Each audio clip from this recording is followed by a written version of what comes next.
This week on Wealth Tracker, we're in the midst of a rare super bull market. Stay tuned for our exclusive annual outlook with Wall Street's long-reigning #1 economist, Ed Hyman, joined by leading global value manager Matthew McLennan. Next on Consuelo Mack Wealth Tracker.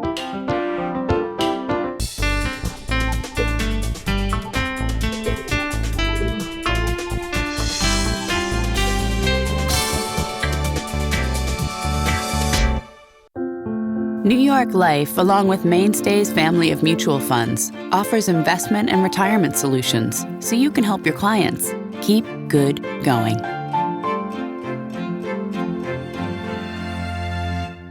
Additional funding provided by Thornburg Investment Management, Active Management, Flexible Perspective.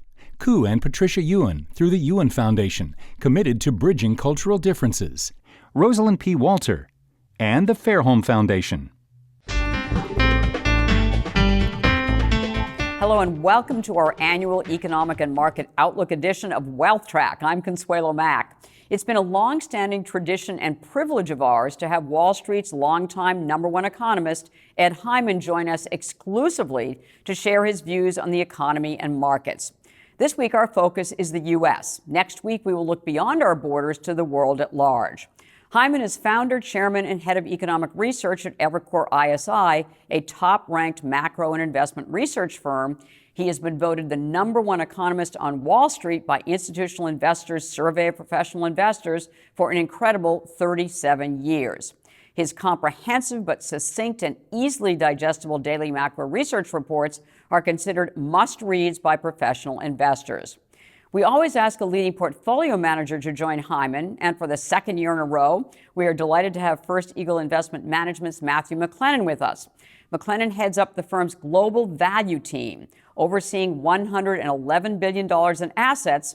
He is portfolio manager on several funds, including the firm's flagship asset allocation fund, First Eagle Global Fund, which has delivered strong risk-adjusted returns over many years under McLennan's decade of leadership, and before that under legendary value investor Jean-Marie Eveillard. To understand where we are going, it helps to understand where we have been. A central thesis of Hyman's is that the stock market drives economic activity. Since 1968, that's a 50-year stretch, the S&P 500 has increased 20% or more only 12 times. Last year, it came within a hair of doing so with its 19.4% gain. In 10 of those 12 times, the economy was strong the following year. Taking out the effects of inflation, real GDP increased 2.7% or more. So 83% of the time, economic activity was robust. The average for the 12 years after market advances of 20% or more was 3.4% real GDP growth. The S&P 500 last year had another distinction. According to Hyman's team, it had a perfect year. 2017 was the first year ever that the S&P posted positive total returns, that's including dividends, every month. The previous closest perfect year was 1995, which had only one down month. The market that year was up 34%.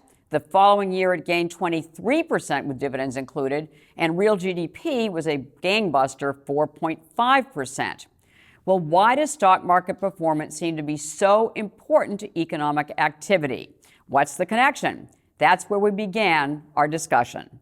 There are three things mainly. One is a confidence factor, even if people don't own equities. Another is a wealth factor for people that do own equities and confidence.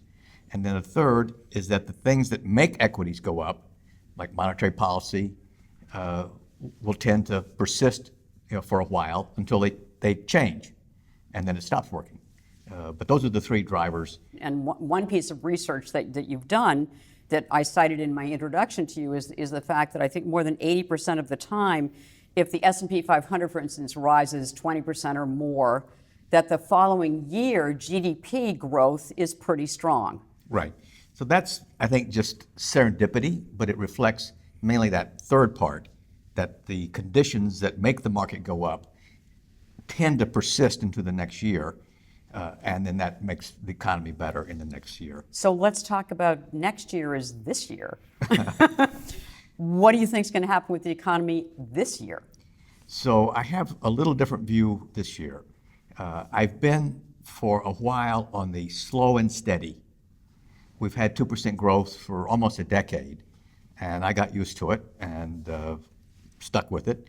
But it looks as though the world economy has picked up, and now it's accelerating in the US, I think, and in Europe and in Japan. So you have a synchronized global growth that's accelerating. And I'll let you know in a few months whether Right. this is a good idea or not. But at the moment, many things I look at show the economy accelerating. Most recently, we survey companies every week, about 200 companies. And those surveys in the past few weeks have picked up quite a bit, particularly with holiday sales being strong Right. in December. So a pickup in economic growth means if we've been kind of averaging 2%, what are we talking about? Well, so I'm on the edge of my chair. So we had 3% growth in the second quarter of last year, 3% in the third quarter, and just 2 hours ago, the Atlanta Fed raised their fourth quarter GDP estimate to 3.2, and for a variety of reasons, like the stock market leading, I think that first quarter GDP of this year will have a 3 handle on it. So you'll have 4 threes. And the consensus for growth this year is about 2.5. Wow. So People could be underestimated. well, we'll see. But I Right. mean, people could wake up and say, wow, maybe I should think about a 3. And you have the tax cuts coming and the dollar's down. There are a number of things that could keep it going. And there are a lot of things that could push it back down. So, Matt, number one, from an investment point of view, and a value investor that you are, what difference does this make in how you view valuations in the U.S.? So as an investor, and particularly the form of investing that we undertake at First Eagle, which is very long-term investing, what really weighs on us is less the near-term trajectory of the economy, but the long-term valuation environment that we're investing within. And the challenge with an environment like this is that as sentiment has improved, and we've seen consumer confidence expectations improve dramatically relative to the last decade. We've seen business confidence, as Ed referenced, at high levels. As all of those things have improved, credit spreads have tightened, risk perception has gone down, and equity valuations have gone up, which means that the outlook for us as long-term investors is actually more challenging. Mm-hmm. It's harder to find good businesses at good prices in this kind of economic environment.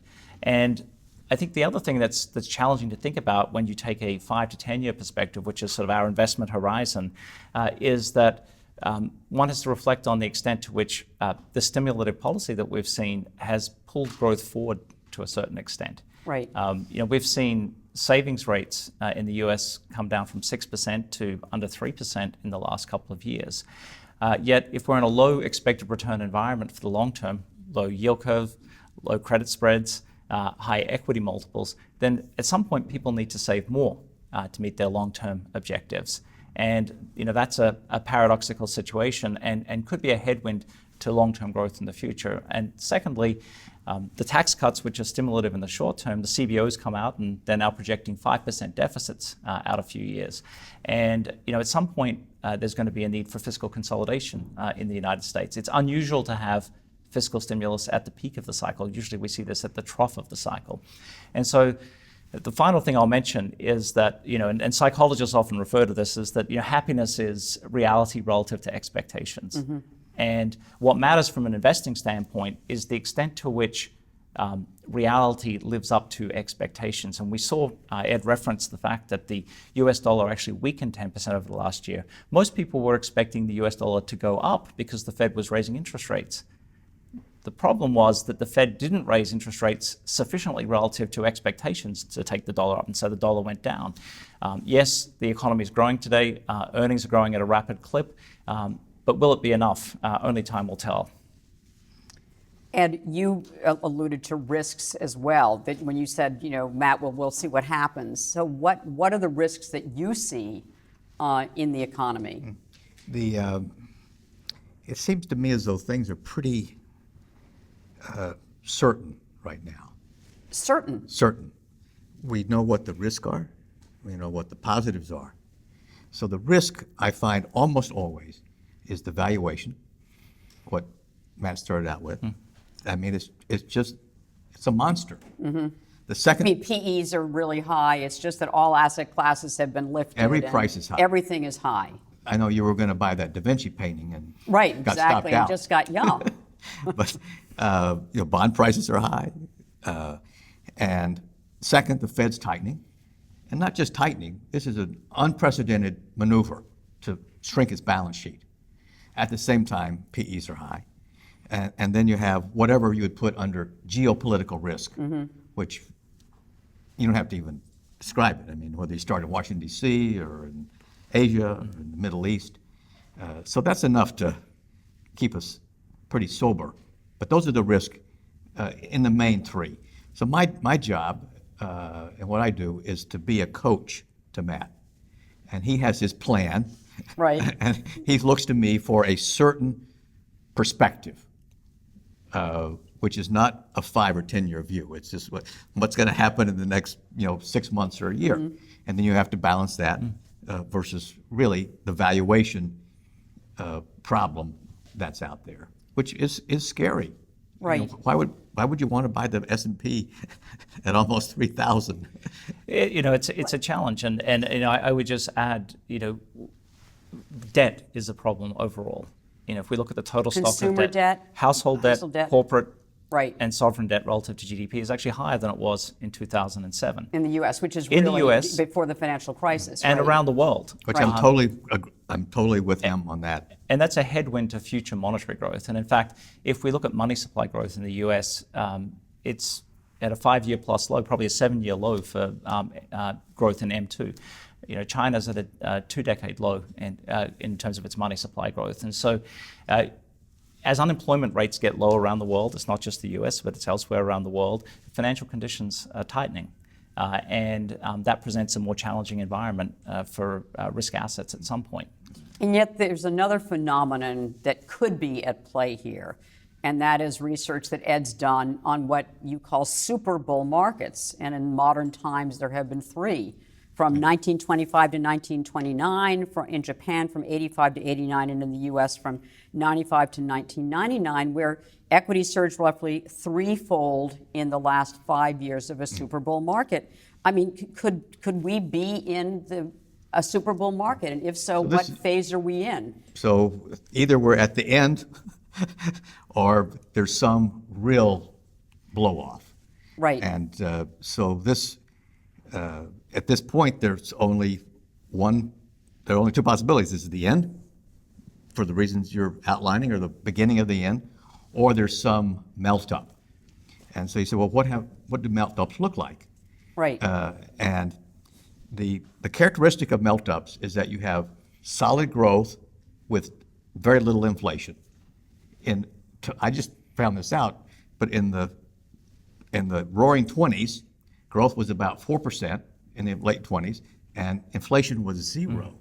Wow. Wow. And then in the Japan bubble, in the 80s going into 1990, growth was 5 and inflation was 1. So there's something that drives financial markets crazy if you have good growth without inflation. Now, all 3 of those, I covered 3, all 3 of those super bull markets, as you point out, in the last 5 years, they tripled. Well, that would be inconvenient. A triple from here. And all 3 died the same way. They were shot by the Fed. How do you deal with the possibility that we could be in a super bull market? And in fact, that if corporate earnings get stronger, if the economy gets stronger, then maybe higher valuations are justified. The future is uncertain. Yes. And that's one thing we know for sure. And in that regard, you have to sort of step back from the short-term noise of sentiment and shifts in sentiment, which really drive multiples in the short term, and think about what the long-term fundamentals are. We know that the economy is like a tree. It has tree rings. Each year, the earnings power of the stock market's growing 4 or 5% a year, but multiples for those earnings ebb and flow with confidence.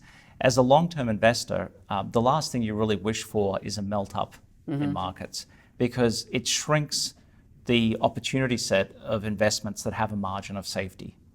And I think the first rule of investing should always be not to lose money. And so if we're starting from a point of valuation that's already elevated relative to history, you pick your valuation metric, but I think it's unquestionable that valuations are high relative to history today. To have a melt up on top of current valuation levels will only produce problems in the medium term. I think investing done well is an environment where you see a plenitude of opportunities to commit capital at reasonable returns. I think if markets melt up, what you have to do as a long-term investor is be patient and wait. And you've seen our cash levels start to drift up a little bit in our portfolios.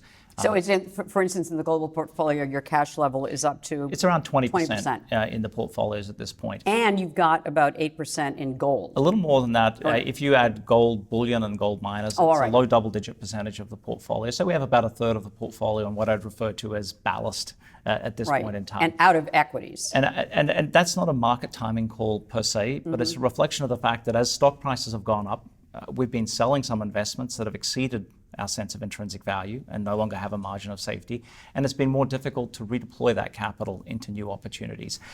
The cash has a low return right now. It's less than 2%, as you said, but it has the option value of being deployed in a more risk-averse state of the world. Implied volatility today is below 10%. Multiples are high. And so markets are priced for a very good economic reality. It could get better. But over time, we would expect, given the geopolitical uncertainties that we see out there in the world, given the imbalances in global balance sheets that we see out there, and just given the ebb and flow of confidence in economies and the fact that we're at a high level of confidence, at some point in the indeterminate future over the next few years, we'll see better buying opportunities. And so we're able to patiently wait for those opportunities in this kind of environment. So the vast majority of our audience are Americans. The vast majority have the majority of their investments in the States. Your view of the U.S. opportunities in the U.S. market? So if we look at the U.S., it's actually not that different from what we see elsewhere around the world. Oh, it isn't? If you look top down, it looks like European and Japanese markets are cheaper on certain valuation metrics, but a lot of that cheapness is concentrated in the banking sector, and those are not necessarily securities that we're that attracted to by and large. And so if we look at similar quality businesses, the U.S. is priced fairly comparably with the rest of the world. And in fact, you look at specific securities, Hermes is more expensive than Tiffany's. SAP is more expensive than Oracle. And I could go down the list and identify good quality businesses overseas aren't necessarily cheaper than they are in the United States. So if you look at our portfolios overall, we have about an equal measure of U.S. and international stocks. So Ed, I'm listening to the figures and the research that you've done. I'm looking at that, and it paints a pretty positive picture for the U.S. And yet I'm hearing you kind of psychologically saying that it's kind of scary. Scary is a little bit strong. All right. How do you reconcile? So you have the excellent points that Matt makes. The one that resonates most with me is the valuation on one side and the debt levels on the other, which is troubling. But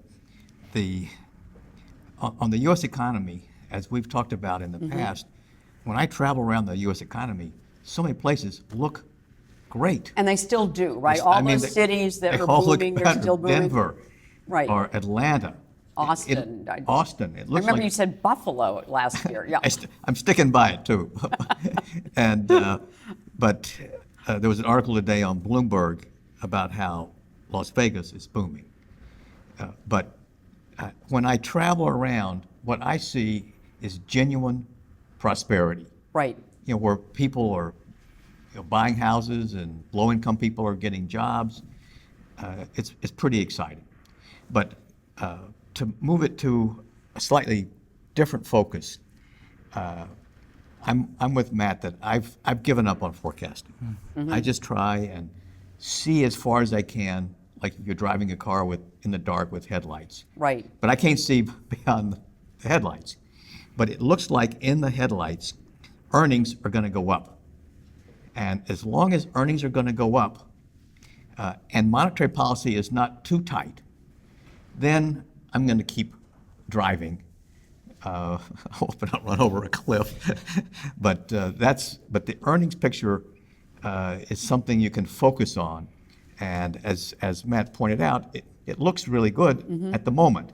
I would just add, though, that from an investment standpoint, the best investment opportunities occur at the worst of times, not at the best of times. Right. And that's when you see an abundance of good businesses available at more than reasonable prices. And so it's somewhat counterintuitive, but good economic news isn't always the friend of the long-term investor, particularly when you're well into the cycle. Unemployment's already gone from 10% to 4%. Whether it bottoms at 3.9% or 3%, we won't know. The yield curve is already pretty flat. So the bond market's sort of saying we're closer to the end of the cycle, although, if you look at cycles historically, it's often gotten negative at different points. But the simple point I'm trying to get across is that best opportunities occur in the worst of environments. And so sometimes you have to lean into the wind as an investor, especially if your time horizon is 5 to 10 years, sort of seeing beyond where the headlights will go, to use Ed's analogy. It's recognizing if you can't see beyond that horizon, that you have to stick to moving money out of cash into businesses one at a time when you have the right prices. Right. And those environments tend to be a little bit messier. The other thing I'd mention, and Ed's brought up the geopolitical backdrop in the world, and even domestically, is that when things get better, we tend to see more geopolitical surprises, not less. When things are really bad, people are hunkering down. They're focused on just getting by. But when things get better, Trump was elected well into an economic recovery. Brexit happened well into an economic recovery. The Catalonian referendum happened, well into a recovery in Spain. When things get better, that's often the time where people start to think about their higher order political needs. And so I wouldn't discount the possibility that we see unexpected geopolitical developments in the next 12 to 24 months. All right. One investment for a long-term diversified portfolio, again, for a U.S.-focused wealth track, what would it be, Ed Hyman? Well, in terms of the space in our shop that we like the best, Yes. is the financial space, because I'm pretty sure that the economy is getting stronger, or is solid. Yes. Global economy, the same thing. And in the same way that you talk about debt levels, it seems to me as though inflation at some point will pick up. And interest rates are still remarkably low. And Banks, therefore banks. financials, And so banks. Banks. And so we like banks. All right. Matt, I'm going to do the same thing to you. Just give me one idea. Well, I would just say I'd go back to the notion of defensive real assets, whether it's gold or whether it's some of the other examples I gave you. I think that if you're already exposed to this updrift that we've been speaking about today, just like a gardener will plant in different stages of the year, now's maybe a little bit of a time to start to harvest in portfolios. And that's not a market timing call, but it's just a recognition of the fact that prices are attractive for sellers right now and less attractive for buyers. And so owning something that hasn't been in favor is probably a good place to start. Great. We'll end it there for this week. And next week, we're going to talk about the global economy and more focused on the international. So, Ed Hyman, thank you so much. And Matt McLennan, thank you. And we'll see you next week. Thank you.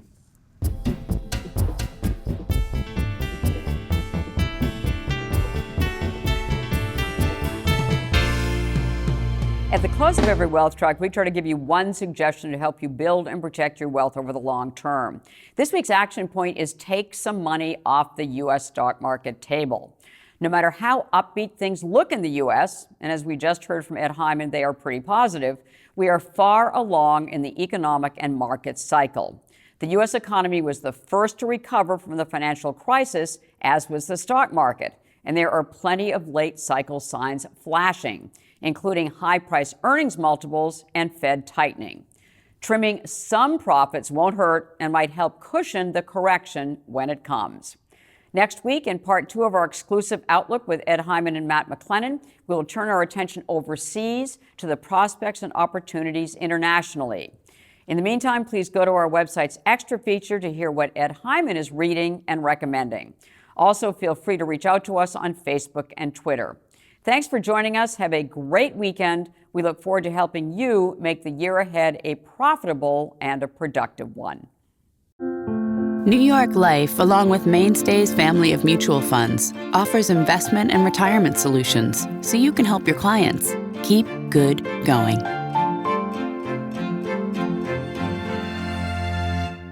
Additional funding provided by Thornburg Investment Management, Active Management, Flexible Perspective. Koo and Patricia Ewan through the Ewan Foundation, committed to bridging cultural differences. Rosalind P. Walter and the Fairholme Foundation.